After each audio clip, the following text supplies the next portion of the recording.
नमस्कार प्रेक्षको, C news Pune वृत्तदर्शन मध्ये आपलं स्वागत। ज्येष्ठ पत्रकार वरुणराज भिडे यांच्या स्मृतिप्रित्यर्थ दिला जाणारा वरुणराज भिडे पुरस्कार काल पुण्यामध्ये साहित्य परिषदेच्या सभागृहात देण्यामध्ये आला।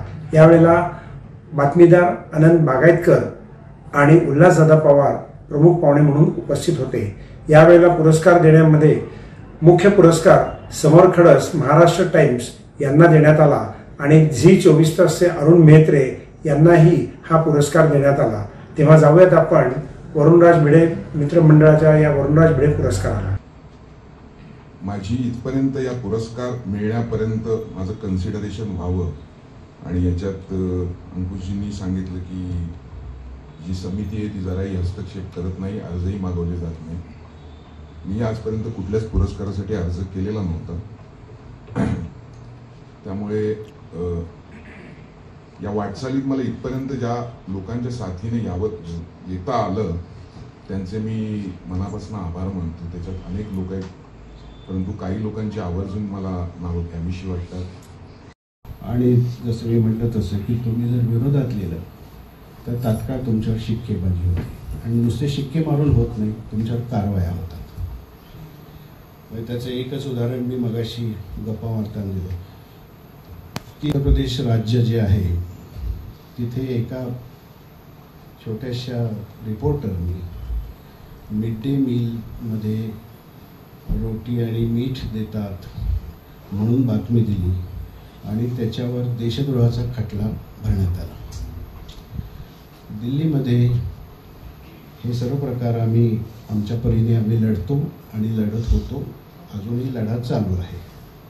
ही परिस्थिती का?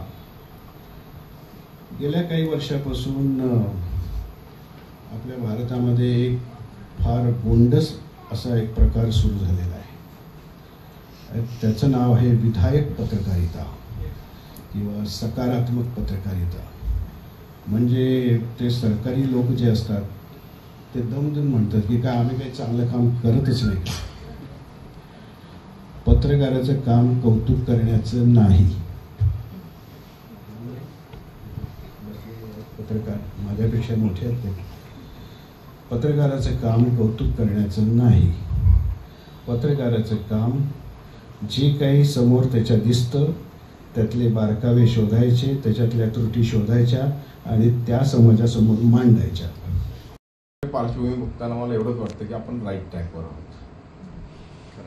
डावा उजवा मधला हे जे काही आपलं चाललं असतं नाही, मी बातमीकडे बातमी म्हणून बघत आलो आणि एक साधारणपणे हे कुठनं शिकलो तर याचा जेव्हा विचार करतो तर मग परत मला मागे जावं असं वाटतं। मी वाचायचो सकाळमध्ये वृत्तपत्र म्हणजे वार्तापत्र वाचायचो आणि भिडे सरांच्या आवडून वाचायचो।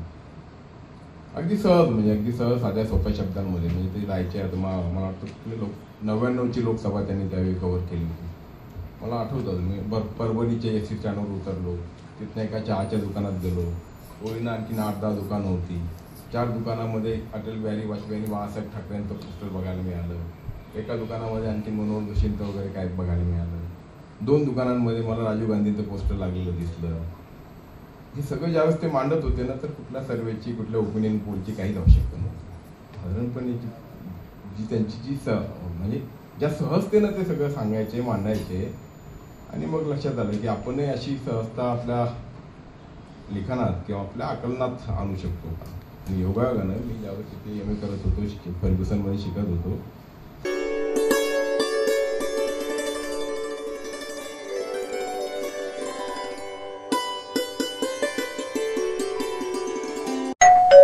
अहो उठा ना, ऑफिसला नाही का जायचं? अगं मला आज फ्रेशच वाटत नाही, काही करायची इच्छाच नाही। अहो मग तुम्ही आजपासूनच न्यू युनायटेड फार्मसीचे गुड मॉर्निंग चूर्ण घेणं सुरू करा। अपचन, मलावरोध, बद्धकोष्ठ, आम्लपित्त आणि पोटाच्या तक्रारींवर खात्रीशीर आयुर्वेदिक उपाय गुड मॉर्निंग चूर्ण। 35 वर्षांपासून सगळ्यांच्या पसंतीचे गुड मॉर्निंग चूर्ण औषधांच्या प्रत्येक दुकानात मिळते।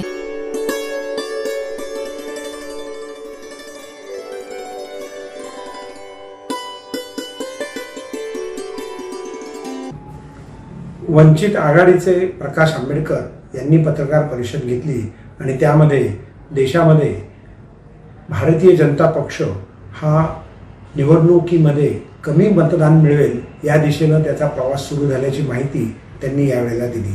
त्याचबरोबर भाजप आणि वंचितची लढाई आहे. कोणी नक्की सांगू शकत नाही कोण नक्की विजयी होईल, परंतु 15 ते 20 हजारांनी उमेदवार निवडून येतील असं भाकीत त्यांनी केलेलं आहे. काँग्रेस आणि शिवसेना यामध्ये मतं ट्रान्सफर होत आहेत असंही भाकीत त्यांनी यावेळेला केलं. बारामतीमध्ये वंचितनं उमेदवार दिला नाही याचं कारण जयंत पाटील आणि सुप्रिया सुळे यांनी व्यक्तिशः विनंती केली होती आणि मतांची विभागणी होऊन पराभवाच्या छायेत जाऊ नये म्हणून आंबेडकर यांनी त्या ठिकाणी उमेदवार दिला नाही. तर या 2 टप्प्यात पहिल्या टप्प्यामध्ये जहांगीर फॅक्टर नाही आहे. सेकंड फॅक्टरमधला असणारा सुद्धा विदर्भाच्या ह्याच्यामध्ये नाही आहे, परंतु मराठवाड्याच्या ह्याच्यामध्ये तो फॅक्टर आहे असे एकंदरीत दिसते. आणि काँग्रेसचे जसं काँग्रेसचे उमेदवार जसं चव्हाण यांना म्हटलं त्या ह्याच्यामध्ये आधारी असूनही त्यांची असणारी ही चर्चा झाली नाही. त्याच्यामुळे असणारा जरांगे फॅक्टर हा जो आहे ओबीसी एका बाजूला घेतला आहे आणि मराठा वेगळा गेला आहे. याचं शार्पनेस जे आहे ते मला वाटतं असणारं केंद्र जे आहे ते जालना आणि बीड असं मी त्या ठिकाणी मानतो आहे. तेव्हा जालना आणि बीड हे वोटिंग कसं करतं आहे हे त्या ठिकाणी पाहणं महत्त्वाचं आहे. त्यानंतर आत्ता सांगणं कठीण आहे. इलेक्शनमध्ये मी असं म्हणेन की शिवसेना दोन्ही आणि राष्ट्रवादी काँग्रेस हे काँग्रेस फुटली आणि सिंडिकेट झाली तेव्हा सिंडिकेट हारली आणि सिंडिकेट संपली आणि इंडिकेट त्या ठिकाणी राहिली. तसंच या दोघांचं होणार आहे. एक जण कोणतरी सर्वाईव्ह होईल आणि एक जण कोणतरी पेरिश होईल अशी परिस्थिती.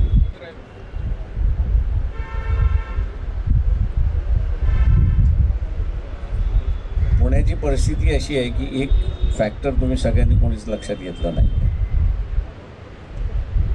वसंत मोरेंचा असणारा जो सगळ्यात जमेची बाजू आहे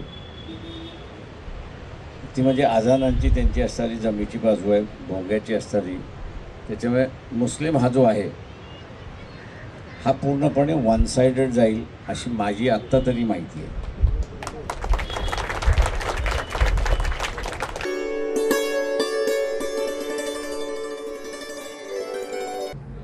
मागच्या आठवड्यात महिला आयोगाच्या रुपाली चाकणकर यांनी पत्रकार परिषद घेऊन मोदी सरकारने महिलांकरता केलेलं कार्य कसं स्पृहणीय आहे हे सांगितलं.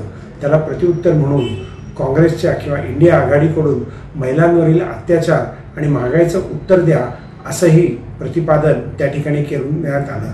गेल्या 10 वर्षात देशातील महिला मुलींवर झालेले अत्याचार, महागाई आणि मणिपुरातील हिंसाचार, अत्याचार, कुस्तीपट्टूंवर झालेले अत्याचार, उन्नाव आणि हाथरस येथील अत्याचार यांचं उत्तर त्यांनी द्यावं अशी मागणी यावेळेला करण्यात आली. ते का नाही व्यक्त झाले ते बाहेर एका पत्रकाराला कळतं 3 महिन्यानंतर आणि एका देशाच्या पंतप्रधानाला कळत नाही की काय अख्खं वर्षभर मणिपूर पेटतंय, महिलांची नग्न धिंड काढली जाते, त्याच्या विषयावर बोलत नाही तुम्ही, बाकी सगळ्या विषयावर बोलतायत. फक्त महिलांचा जेव्हा प्रश्न येतो तेव्हा तुम्हाला कधीही म्हणजे तुम्हाला आकच काय महिलांबद्दल एवढा आकच का? आता ताईंनी सांगितलं जसं राष्ट्रपतींबद्दल पण तुम्हाला आकच आहे. मग तुम्ही त्यांना कशा करता घेतलाय? त्या मागासवर्गीय म्हणून घेतलाय. म्हणजे प्रत्येक वेळेला तुम्ही जातीचं राजकारण करता आणि हे जातीचे राजकारण आम्ही फक्त महिला सहन करणार नाही. का सहन करणार नाही? कारण तुम्ही तेच करून सगळं देश पेटवायचा प्रयत्न करताय. महिलांना तुम्ही जेव्हा म्हणता ना 50% आरक्षण आम्ही मतदान करतो, आम्ही तुम्हाला पंतप्रधान केलंय, आमचा अधिकार आहे तुम्हाला विचारायचा आणि तुमचा अधिकार आहे उत्तर देण्याचा. आम्हाला तो उत्तर हवंच आहे तुमच्याकडनं. आणि महिलांच्या प्रश्नावर याच्या नंतर तुम्ही जर बोलला नाहीत तर आम्ही 50% महिला ज्या आहोत ते आम्ही तुम्हाला दाखवून देऊ.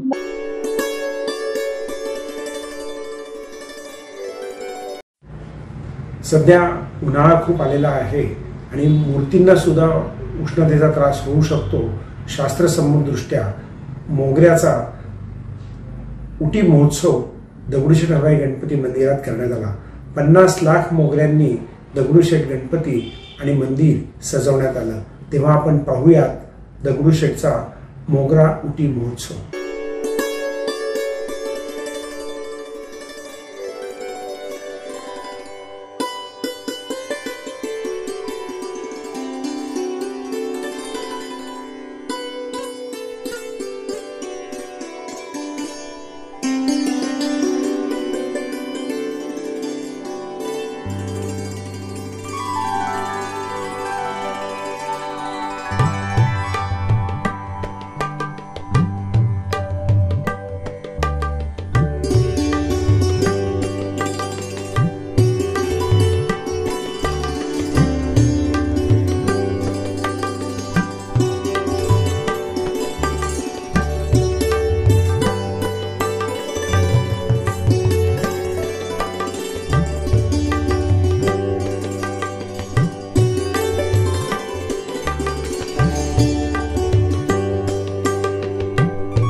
नमस्कार प्रेक्षक, सी न्यूज पुणे वृत्तदर्शन संपादकीयमधून मी डॉक्टर शैलेश गुजर.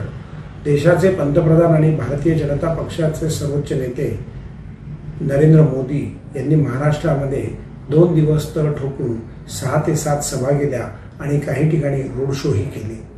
हे सर्व करत असताना पश्चिम महाराष्ट्र हा शरद पवार काँग्रेस यांचा बालेकिल्ला आहे.